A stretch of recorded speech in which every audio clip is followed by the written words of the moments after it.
80% of success is psychology, 20% is mechanics. And the problem is most people live in their heads. They have their dream, they have their goal, they have the desire, they get hyped up about it, they get fearful about it, and they just don't execute. Let's imagine for a few moments what our life would be like if we could access 20% of our brain's capacity. It is not the movement of the clock that produces the newness of life. It is the movement in your mind. Your old friends will understand it. Put it behind it. You're going to hear all kinds of things said about you. Throw it behind you. The enemies that you see today, you will see them no more. No weapon formed against you shall be able to prosper. Action is the key to everything. Even if you take the wrong action, if you keep changing your approach, you can succeed in anything. It's an illusion that knowledge is power. Knowledge is potential power. Knowledge is trumped every single day by execution.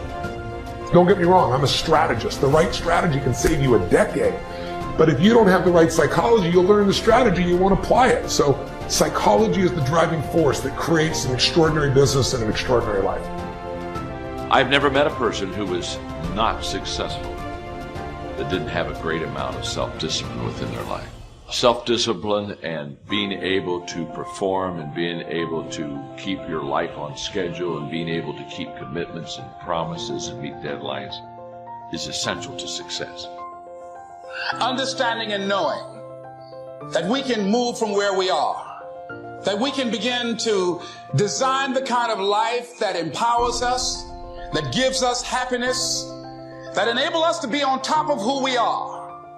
Knowing that as we begin to explore new horizons and new vistas in life, that as we begin to focus on developing ourselves, activating the thinker in us and disciplining and putting on hold the emotional part of ourselves. It's not easy, but through practice and practice and practice, practice makes improvement. You can always better your best. You can always go beyond anything that you have ever done. You'll never hit a state of perfection. You're always bigger than what you do. And so all you're looking for are new breakthroughs through practice and practice and practice. You'll get better and better and better. Either you're going to control your time or your time's going to control you. Either you are going to dictate the terms of your life or you're going to be someone who reacts and responds throughout their life. So one of the tips that I've covered before but not enough people implement that I promise you is a quality of maxed out performers that relates to their time is they control it. They do not react and respond. They dictate the terms of their life most of the time. Just go follow your dream, man. Go make your life happen. Identify your God-given gift and go and get your life. Quit tripping because you don't have what a group of people told you you need to be successful. If you're not a degree person, you can go to school all you want. If that's not in you, how you gonna get a degree? Quit letting people tell you the route to success when clearly God created you to be different. Just go that route. All my friends got college degrees, all of them.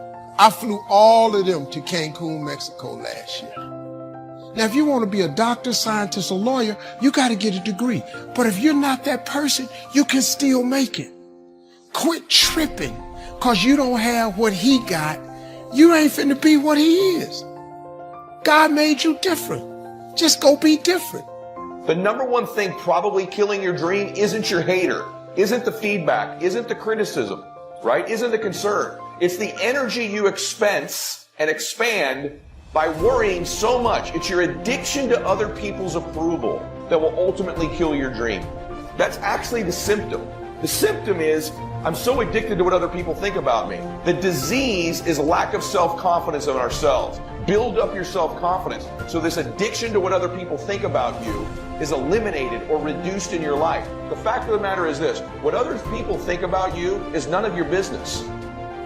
I vote that you learn from these people, that you learn how to forget about the past, that you learn how to ignore people that are negative, that you learn to control your vengeful ideas, and that you learn to move on into the future where you're going to meet better people and better times are to be had. That's what I would recommend. Don't worry about these people from the past. You won't have the strength to move forward if you're weeping over what's behind. It takes a lot of energy to think about the past, relive the hurts, wonder why it didn't work out. That person you lost, if they were supposed to be here, they would still be here. If somebody left you, I say it respectfully, you don't need them. If it didn't work out the way you had planned, it wasn't supposed to. Behind every moment of adversity in your life, two things will happen. There is a lesson and there is a blessing. Every moment of adversity has those two things that come with it. Pain always leaves a present. Every time you're in pain, it leaves a gift behind. Because God always has a gift behind every moment of pain that you have. When a man leaves you, there is a gift behind him leaving. Sometimes the breakup is the blessing. See, sometimes you got to get rid of a man in order for God to give you the man that you really need. So every time something bad happens, you just have to wait on the lesson and the blessing. It always happens. It always happens. None of us can afford to have a life that is controlled by someone else, or a life that is basically controlled by our emotions. I learned many years ago that there are two kinds of people. There's the type of person who says, I'm going to wait till I feel like it before I do it. And then there's a person who says, I've got to do it so that I feel like it. One will never get anything done because they're still waiting to feel the moment to move. And the other person says, no, I need to move, and then I will begin to feel the moment. If you want to get around bitter and complaining people, get around people who are not seeing much activity. They're bitter, they're complaining, they're cynical, and they're jealous because nothing is happening. If you want to get around less gossip and less jealousy, get around successful, busy people. Because busy people don't have time to care what's going on in your life. I have no need to investigate what's going on in your life. I have so much going on in my own life that I'm not interested in what I heard that they said that you thought, that if I thought what you said that I didn't mean if you heard it. The only people who have time for that is people who are not doing anything. And they watch your life like it's a soap opera because they're living their life vicariously through you. What's going on in your life intrigues them because nothing is going on in their life. And if you want to stop that from happening to you, wake up in the bed and know what you're going after. Get up out of the bed with an agenda. When you have an agenda, you don't spend time worrying about how you feel because it doesn't make any difference how you feel. You woke up with something to do. There's no limits. You know, don't let the world ever put limits on you. You can do anything you want to do. But make sure if you have a vision, make sure the vision is written. You know, make sure you have something to actually chase and not just hoping and wishing and all these different things. So I tell guys this all the time. Put your plan together and then work the plan. Don't work somebody else's plan, right? That's one thing about the league. I love the league, but the league is somebody else's brand, right? You have to create your own brand yourself. And your brain is whatever you feel like doing, whatever your heart is passionate about, chasing. People go through their lives without knowing what it is they want to do, what they want to accomplish. Be clear in your mind in what you intend to achieve. Know what you are going to do. That doesn't seem like too much to ask. You got to affirm, I will persist until I succeed. You have to have persistence, you have to have patience and perseverance. It takes courage to come back again and again and again. Write this down. If you do what is easy, your life will be hard. But if you do what is hard, your life will be easy. The count probably has high cholesterol. Why? Over the last 6 years, he never paid attention to either one. And it doesn't matter whether it's $1, whether it's your money, or whether it's your cholesterol count. All you got to do is commit the errors, and just because disaster doesn't fall on you at the end of the first day that you don't eat an apple. You say, well, I didn't eat an apple today, and tonight I'm not ill. Well, you got to be brighter than that. Someday you got to leave first grade. The reason we make those first grade desks so small so they won't fit at age 25. Right? You don't belong here anymore. Come on. Now let me give you the secret to success. Formula for failure. A few errors in judgment repeated every day for 1 month starts the weakness, starts the disaster process. You can imagine what happens in 6 years. Now here's the formula for success. A few simple disciplines practiced every day. And you've started a whole new process called a whole new life. A few simple disciplines practiced every day. And if you decide today to go for the apple instead of the Hershey bar, I'm telling you, you have begun the process of turning your life around. And if you keep up that process, not only with your health habits, but with your money habits, and with your communication habits, with your sales habits, and management habits, and every other habit that you got, if you'll start that process, eliminate the errors, and replace it with disciplines practiced, I'm telling you, you can start this process of life change immediately. After today, you don't ever have to be the same again. Only by choice. You don't have to walk out of here the same as you walked in today. Only by choice. You can start a whole new process. And you say, well, Mr. Rohn, is it that simple? Yes, it's that simple. Where else would you start? But with an apple. You don't have to start with something staggering. What if you should be walking around the block for your good health and you don't? What'll that do in 6 years? I'm telling you, the word is disaster. You could and you should and you don't. Here's an even stronger word. You won't. I mean, don't might mean you're careless. Won't probably means you're stubborn. And either one's called disaster. Could, should, don't.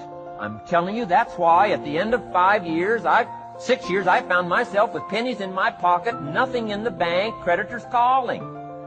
Now how do you change all that? The next 6 years I got rich. The next 6 years I became a millionaire. By the time I'm 31, I'm a millionaire. How about that? You say, well, Mr. Rohn, what happened? Well, strangely enough, during that second 6 years of my economic life, the government was about the same. I'm telling you, taxes were about the same. My negative relatives were the same. I'm telling you, the economy was about the same, and prices were about the same, and everything else was about the same. Circumstances were about the same. Then how come I got rich? How come I totally changed my life? I was not the same. Somebody says, well, what did you go to work on to do all that? I started with my philosophy. I started amending my errors by doing some better thinking, changing my mind, coming up with ideas that I didn't have before I met my teacher. And once that whole process started for me, I'm telling you, I changed my whole life. Within a 6 year period, I was never the same. And I've kept up that process all these years. That process all these years. That process all these years. And I want to share this with you. One of the keys to becoming successful and living the life that you love rather than the life that you have been given. It's a major key that most people shy away from. And this is not for everybody. Some of y'all need to go and look at the old movies of Mike Tyson fights, or he and Roy Jones fighting, like two uncles in the backyard. Gone someplace else. This is not for the faint at heart. People who have no goals and no dreams and okay with living a small life, don't get anything done with the same mindset, the same relationships, the same vision, no direction, no purpose. They're okay with that. This message is not for you. Don't waste your time. It might make you limp. It might take your appetite. This is for people who are hungry for greatness. I got a quote for you, and you got to be ready for it. I'm going to bring it to you because this is the place where we are. See, sometimes you can get in a situation, and because you've been doing it for so long, you go in automatic. I used to drive to work, and it was a long distance from my house, and sometimes when I got out of the car and started heading toward the door, it was like 5 o'clock in the morning. I couldn't remember how I got there because I went on automatic. My subconscious mind took over. I couldn't remember. I'd done it so much. We're in a dangerous place right now. We've been operating in a certain kind of way for so long. That's why people are resistant to change. So what are you talking about, me changing like this. This is a radical change. There's resistance to this. Why? We've never done anything like this before. No. But you could die. I don't care. No. I ain't doing it. Man in the hospital, and he was talking and touching things, and he had a lady in the same room, and she got up and was spraying some Lysol. He took the oxygen tent and beat her to death. That's not normal. There are people snapping. So I got a quote, and I want you to write this quote down, and then I want you to listen to me. And some period, I want you to listen to me with your eyes closed so that you can hear me in your heart, so that you're not distracted. The reason that most people are not achieving their goals, a variety of reasons. One, lack of courage. I want to circle back to that. And number two, weapons of mass distractions. Weapons of mass distractions. My son, John Leslie, boy, there are things you say out of the mouths of babes. He said for a long time, he was always saying, pay more attention to your destiny than to your distractions. That's why most people are not successful in the wealthiest country in the world. You know, 100 people, I talked about this yesterday, starting out at age 25, by the time they reach 65, 40 years later, one will be rich. 4 will be independently wealthy. 5 will still be working. And 54 will depend upon family and friends or some governmental agency to provide the bare necessities for them of food, shelter, and clothing. We're living in a time we've never seen. Widespread cowardice. And so guess what you have to do? Something I learned when I was a kid reading the Muhammad Speaks. The Honorable Elijah Muhammad said something that resonated with me, that stuck with me at 10 years old. He said, do for self. This is what you have to do now. Do for self. You have to say to yourself, never, ever again will I allow myself to be in position to be cringing with fear, waiting for someone to sign a relief check of $600 measly that's gone before I get it. You got to resolve that. You've got to decide, no, this will never happen to me again. Yes, this thing called life, it's a fight. You got to resolve this. I want you to write this down, this quote that governs how I think and how I approach life and how I got to where I've gotten through and how I kick 4th stage cancer every day. Are you ready for it? I don't know if you're ready. Come on. You ready? I don't know. Write this down. Live like a warrior so you can die like a legend. Live like a warrior so you can die like a legend. Because people who are legends, they make their mark. They make an impact. They're willing to fight. We're living in a time unlike anything. I hope our children are not looking at leadership right now, unlike anything that we've ever seen. Life is going to be Ron Howard happy days every day. It's not going to be that way. Matter of fact, it's probably going to be the opposite. You see, the enemy is going to throw everything he has in his toolbox at you. Now, he can't stop you himself, but his objective is to get you to stop you. This message is for the struggle, for all those going through trials and tribulations. People in this world are gonna fool you, disappoint you, turn their back on you. The closest around you are gonna give up on you. And when things hit the fan, everybody's gonna run. You're gonna look around and you're gonna be all alone. I'm just keeping it real with you because somebody out there needs to hear what I'm saying. This ain't a motivational video. Man, this is life. This ain't no game to me, and I know what you're going through. And I'm gonna speak life into you right now. Nothing, listen to me, nothing can stop you. God will never leave you nor forsake you, and that is all you need.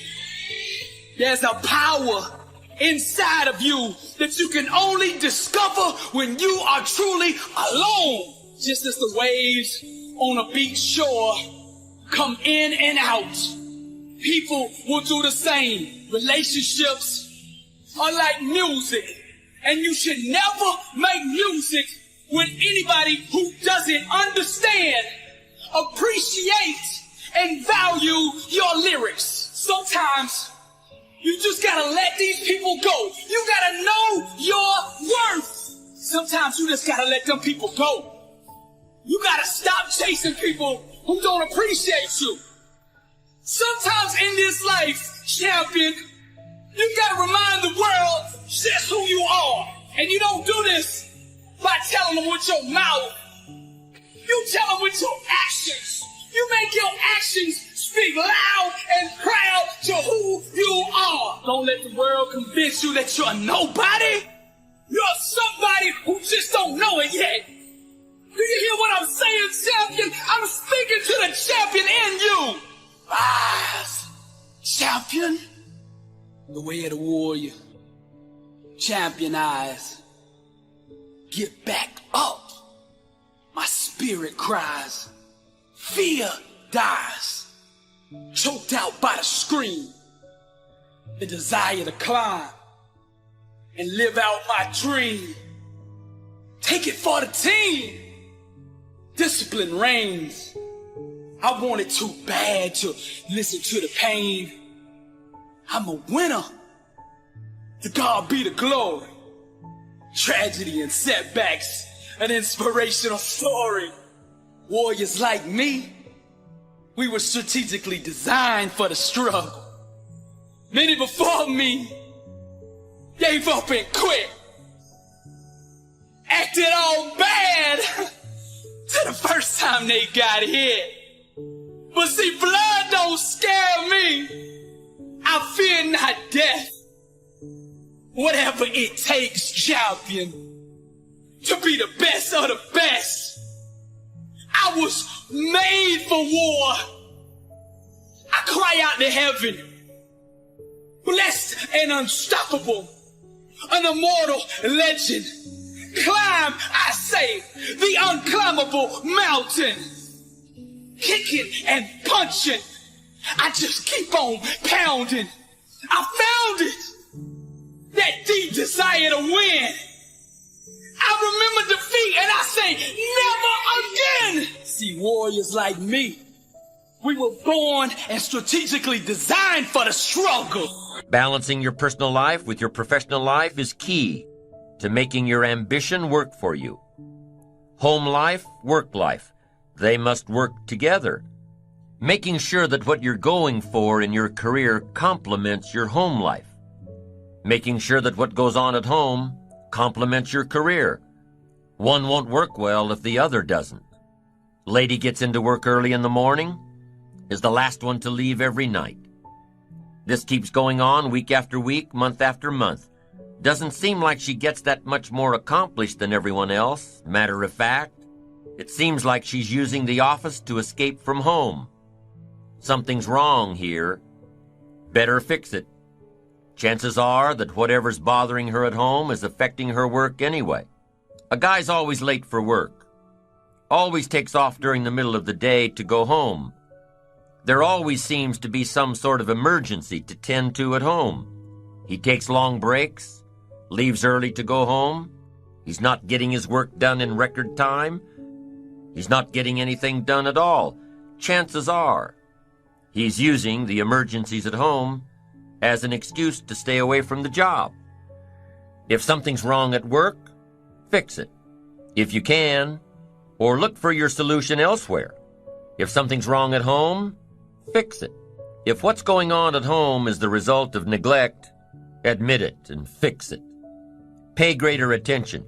If you need to go to counseling, go to counseling. Talk with your minister. Talk with a trusted friend. But remember that whatever the problem is at home, it probably didn't happen overnight. So make sure to give it some time in the healing. Be patient. Now there's a balance between work time and home time, professional time and personal time. They both have to be working well in order to maximize your ambition and maximize your potential. Problems at home affect work. Problems at work affect home. Even when things are going well in both areas, sometimes special circumstances call for the work time to take away from the home time. And if that's the case, make sure everybody at home knows when to expect the light at the end of the tunnel. And if that extra project is really taking away from the family, make sure your family knows that their time will be paid back with interest. Psychologists have found two major things that we as human beings get the most happiness and satisfaction from. Two things. Number one, our work, our contribution to society, our continued progress toward reaching our goals.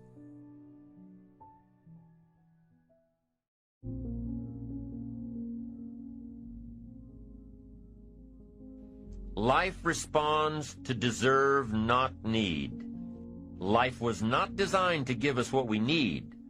Life was designed to give us what we deserve. Once you understand that little life principle in your own self-interest, I'm telling you, it's life-changing. The ancient law does not go like this: if you need, you will reap. No, it doesn't work that way. A lot of people out there are hoping it works that way. But no, it doesn't. The ancient law goes like this: if you plant, you will reap. If you sow, you will reap. Somebody says, well, I really need to reap. Well, then you really need to plant in your own self-interest. Your own self-interest needs to be educated in how to plant, how to do it so everybody wins, because life doesn't respond to need. You can't go to the soil and say, I need a crop. The soil just smiles at you. And here's what the soil says: don't bring me your need, bring me some seed. Bring me some effort. Bring me some discipline. Bring me some interest. Bring me some service. Bring me these things, and I'll return to you multiplied by 2 times, 5 times, 10 times. You can't come with need. You've got to come with seed. You've got to come with willingness. You've got to come with skills. You've got to be willing to learn, willing to change, willing to grow, willing to put yourself out, willing to stand up to the bad weather, willing to pull out the weeds, willing to nurture. That's the only way you get a return. Once you understand these principles, self-interest now truly becomes an exciting challenge, making sure everybody wins. Now here's another one. If you want to find, you must search. And if you search, you will find. In order to find, you must search. You must go to the seminar. You must go to the library. You've got to go to the bookstore. You've got to go to the class. You've got to go searching. Why? If you search, you will find. You'll find ideas. You'll find inspiration. You'll find hope. You'll find contacts. But you've got to be out there, on the search, on the look. Life reserves its treasures for those who deserve it, not those who need it. Enlightened self-interest, giving so that you will receive, searching so that you will find, making sure that everybody wins all the way around. Enlightened self-interest needs to be educated. Enlightened self-interest says, I will learn that life is not just the passing of time. I will learn that life is the collection of experiences, ups and downs, highs and lows, laughter and tears. You must decide to act. You must have the discipline to act. Now here's what's important about discipline. One discipline affects another discipline. All disciplines affect each other. In fact, here's a good philosophical phrase: everything affects everything else. Nothing stands alone. Don't be naive and say, this doesn't matter. Of course it matters. It all matters. Some things may matter more than others, but everything matters. If you'd rather sleep in than go for a walk around the neighborhood, pretty soon it will matter. If you'd rather spend your money instead of saving it, pretty soon it will matter. If you'd rather work late every night instead of going home and spending time with your family, pretty soon it will matter. It all matters. Every letdown affects the rest. If you won't walk around the block, you probably won't eat right. And you probably won't buy the books. And you probably won't attend the seminars. And you probably won't spend your money wisely. And after years of this, it all adds up. So the key to reversing this process is to start picking up the disciplines. It does matter. It all matters. Now, here's the positive side. Every new discipline affects the rest. Every new discipline makes a difference. That's why action is so important. The smallest action, the least action. The action that you won't think will matter. It all matters. Take it. Because when you start accomplishing and the value starts to return, you'll find inspiration to do the next one and the next one and the next one. If you start walking around the block, it'll inspire you to start eating right. You start eating right, it'll inspire you to get a book. You get a book and it'll inspire you to get a journal. You get a journal and it'll inspire you to develop some skills. Disciplines affect each other. Lack affects the rest of your life. The key is to diminish the lack. One of our greatest temptations is to just ease up a bit, to do just a little bit less than you're capable of, to take a little break. Somebody says, it'll just affect my sales. No, it'll affect your consciousness. It'll affect your philosophies. It'll affect your home life. It'll affect everything. No, you can't ease up a bit. That's what vacations are for. When you're at work, work. When you're on vacation, rest. Wherever you are, be there. If you think about vacation when you're at work, you'll surely think about work when you're on vacation. You'll just mess it all up. So be disciplined. Get involved. Do all that it takes to get the job done. Get your health back. Get your bank account where it's supposed to be. Get your family in order.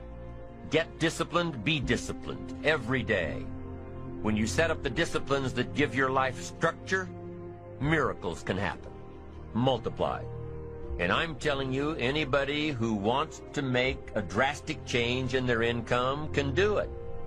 I was broke at age 25 and a millionaire at age 31.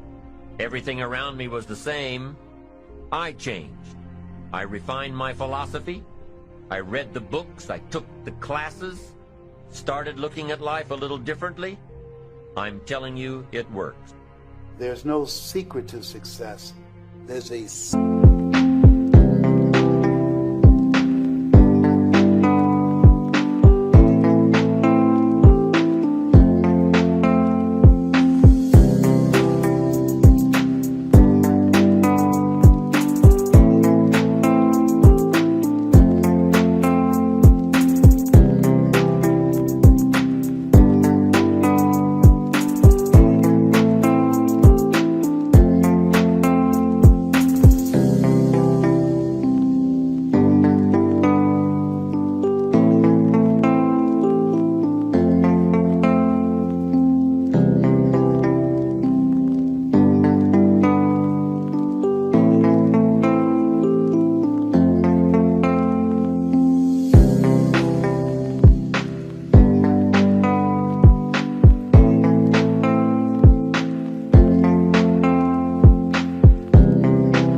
system to success.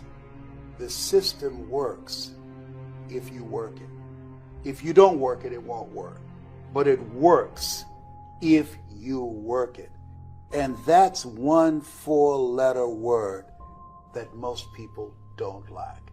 They're not willing to work. I have a friend who invited me to her brother's house to help him to get off drugs, to introduce him to a drug program that can help him. And I said, these people can help you, but you've got to be willing to do the work. And after we finished, he asked us to leave. And I'll never forget what she said.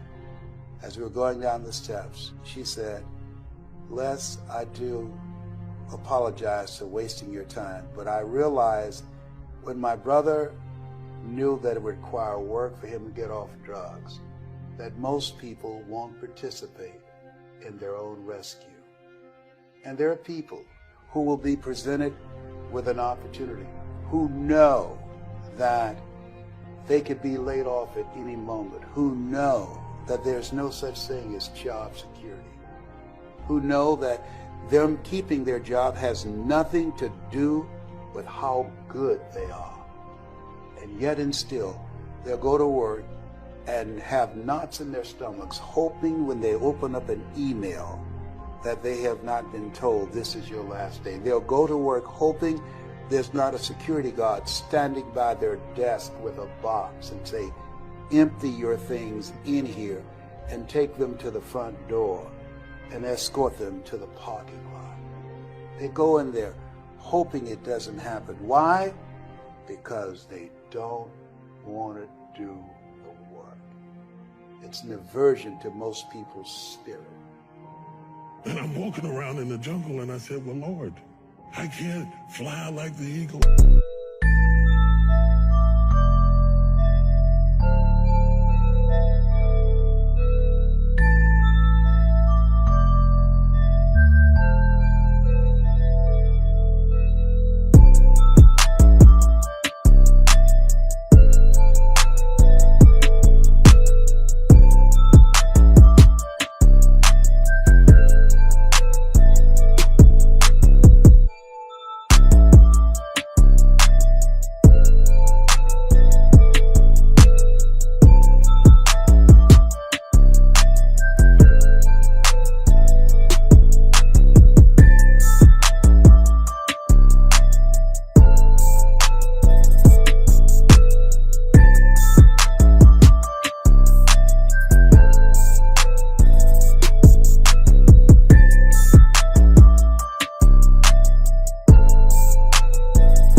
I can't roar like the lion and I can't throw my weight around like the elephant.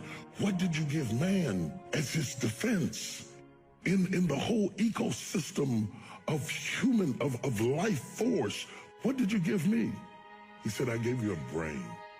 That's why God didn't make chairs. He only brings it halfway. We are taught that God makes furniture. I want you to look around your life for trees, not tables. God's going to bring it within the reach of your mind, and your creativity is going to take it the rest of the way. Look at what all we were able to do. No other creature, no other species has sent satellites up into the air, created smartphones. Look at what we did with our head. Why are we not using our head?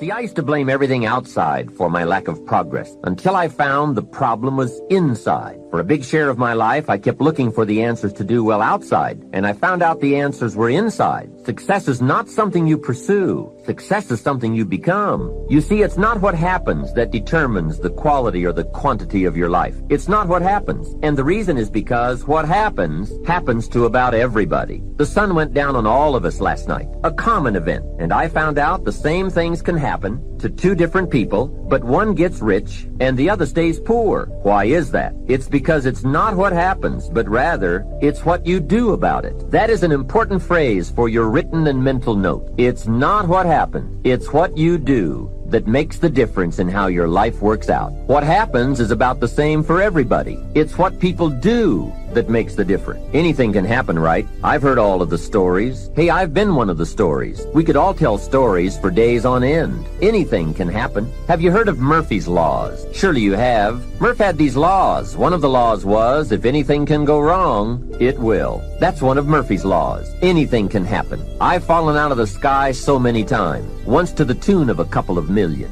Devastating. Took me a while to get over that one. Now, it wasn't all that much, but it was all I had. That's much, right? When it's all you've got. If you've got 3 and 2 go and you've got 1 left, you aren't looking that bad, but when it all goes. I'm sure you've had that kind of experience. Of course, a long time ago, when you ran out of money and got to 0, you were all through. Heck, now you can whistle right on by 0, right? They will bury you these days. But those are happenings. Everyone's got the same happening. The big question is, what are you going to do about it? Someone says, yes, but you don't understand the disappointments I've had. Come on. Procrastination is particularly life-threatening because when we put something off, it doesn't seem at the moment to be all that important. At the end of the day, if you have let a few things slide, it doesn't seem like such a bad day. However, enough of those days piled up will make a disastrous year, and eventually, a disastrous life. Our inability to come to grips with a natural tendency to procrastinate will surely send us drifting in the wrong direction. Before you reach the final session of this program, you'll have left procrastination behind. If you're still troubled by it, you'll have discovered that it's simply too costly to put up with any longer. Besides, you'll be too excited about where you're going to postpone the activities taking you there. Self-imposed limitation number 2, blame. All of us have blamed others for our troubles from time to time. In fact, the tendency to blame someone or something goes back a long way. When there were only 2 people on earth, it wasn't long before they started blaming. The man said, "It was the woman. She got me into this." And the woman blamed the serpent. Blame seems to be one of those negative tendencies that just comes naturally. The ego striving to defend itself. Because, lady, I'm is rich and there ain't nothing you can do about that. I don't know how successful you want me to be. They got this clock right here, so I'm gonna try to stay close to time. Of course, ain't nobody else did they time.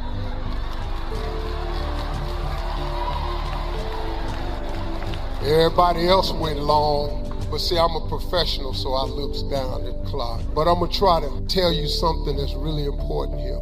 A lot of you are young in this room. I want to teach you something that I learned that changed my life also. Everything that changed my life came from God. I just got to keep talking to you like that, you understand? But I'm a real dude. I'm not a fake person. I am an imperfect soldier for Christ. That's what I am. Keyword, imperfect. Because I know I still do some things that ain't, you know what I'm saying? I smoke cigars, I gamble, I shoot dice, dice, craps, hustle. I still see women as... I don't do nothing about it. I just see you now. Now, 20 years ago, Lord Jesus. But I have learned even how to see beautiful women and be spiritual about it. Because, out in Hollywood now, and me too, this real. They taking careers out here. So when I take pictures, I've been taking pictures all over the place in makeup. You see me taking pictures, you see all my fingers. Oh, I had a woman all up under me last night. Hand on my chest, you go ahead. I ain't got nothing for you, man. I don't mess with this. But I found how to be spiritual. So now this is how whenever I'm walking and I see a beautiful woman, I have found a way to get it out my chest, but stay spiritual. So when I walk by and I see her, I go, Jesus.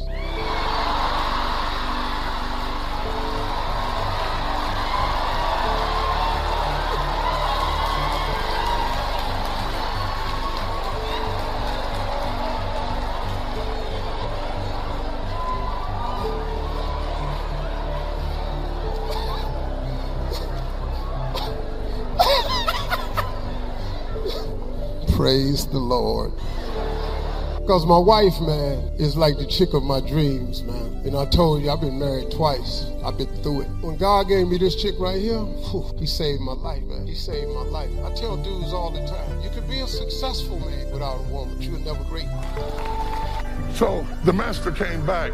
So the story goes, 5 turned into 10, 2 turned it into 4. Brother 1 said, I kept what you gave me. I didn't put a spin on it. I didn't make it better. If God brings somebody in your life, make them better. If God gives you a talent, make it better. If God opens up a financial blessing, don't just hold it in your hand. Make it better. And so the master looked at him, he got mad. He said, you should have put my money to the exchange. You should have done something with what I gave you. You should have done something with every day. You should have done something with every opportunity. You should have done something with every day of your life.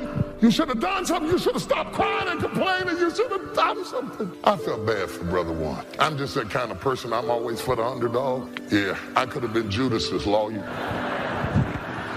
And I said, Lord, this is not fair, because when you read the text carefully, you didn't tell Brother 5, Brother 2, or Brother 1 to increase. You never told them to increase. You gave them what you gave them and left. You did not command them to increase. So you're judging this brother kind of hard, Lord, because his brother had a hard life, Lord. He'd been through a lot of stuff. You never told him to increase. So no, this is not about commandment. It's about instant. Do you have the instinct to increase? And I thought, oh my God, you never commanded them to increase, but you expected them to increase. The kingdom of heaven will not command you to increase, but he expects you to increase. That's why he says stuff like, be fruitful and multiply. I expect you to take everything I gave you and give increase to what I've given you. And I said, wait a minute, wait. Let me try to figure this out. Let me try to figure it out. And I said, in the mouth of 2 or 3 witnesses, let every word be established. And then all of a sudden the Lord called 10 witnesses out. And he said, do you remember the 10 lepers? They came before Jesus and they said, oh, Jesus, have mercy on me. And Jesus says to the 10 lepers, go show yourself. Listen to this. This is a command. Go show yourself to the priest. And the Bible said that all 10 of them started moving toward the priest. But while they were headed to the priest, all of them looked down and they began to see that they were healed. Isn't it something that when you start walking in the word, you get healing in your life? You don't have to struggle, you don't have to labor, but the more you obey God, the more his healing power operates in your life. And as they were walking, they all began to experience the healing, but one of them turned around and went back to Jesus and said, Lord, I just came to say thank you. And Jesus looked at the one and said, where are the 9? And I said, Lord, you didn't tell them to come back. You told them to go show themselves to the priest. He said, yes, but I put an instinct down inside of you that when you get your blessing, I shouldn't have to tell you to praise me. I shouldn't have to tell you to trust me. You ought to have the instinct.